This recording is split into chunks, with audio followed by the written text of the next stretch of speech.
My God, 99% of what people are doing to wake up is actually reinforcing the dream state. It's shocking. You know that old thing we tell each other to calm ourselves into a totally deluded oblivion, like all roads lead to God, you know? No, they don't. All paths lead to the top of the mountain. No, most paths lead nowhere near the top of the mountain. The good ones are, even the halfway decent ones, are only circling the bottom of the mountain. All the rest are usually going in the opposite direction as quickly as possible. You know? It's not actually true. Actually, all paths lead away from the truth. How's that? All paths.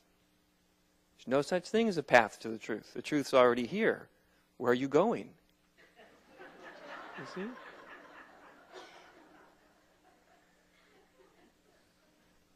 Imagine my shoe said, I'm going to go find myself.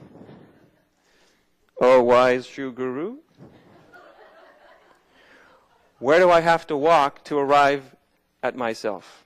Where do I go to find what is the path that will lead me to becoming what I am? What are you going to say to it? Should I go on that path, on that path? Should I walk that way, that way, that way? Should I hop up and down? What should I do? Could you imagine if your shoes started asking you such a ridiculous question? Well, why the hell did he ask me?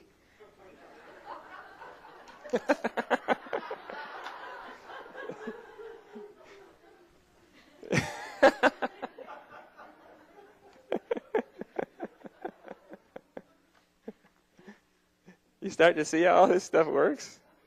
Or more important, you start to see how all this stuff doesn't work? Yeah.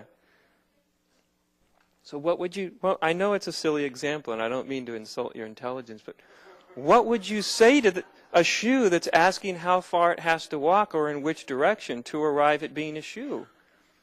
What would you say?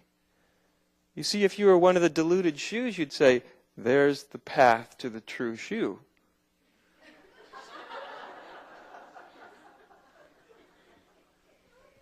Right? And you'd probably find lots of people gather on the paths. And the more shoes that are walking in the same direction, the more certain they are that they're actually going in the right direction. Right? Safety in numbers sort of thing.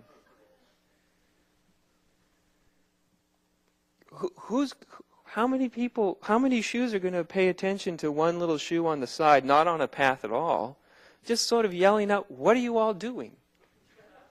Where are you going? Do you not know what you are? And if you don't know what you are, how are you going to find out what you are? By walking. Your walking is just an avoidance of what you are. Well, then all the shoes might stop a moment, right? Scratch their soles or something, you know. And ask the next obvious question. Now what do we do? Now that we've stopped and gathered at the side of the path for a moment, what do we do? What are you going to say? You put yourself in the position of the enlightened shoe. What are you going to say?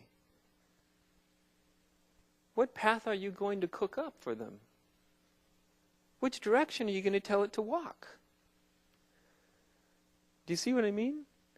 So if you just imagine you're the enlightened shoe, you are in just as much of a bind as all the unenlightened shoes are. Because you can't tell them which direction to walk to become what they already are.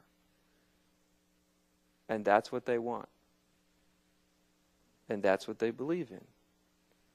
And they literally can't imagine it being any other way.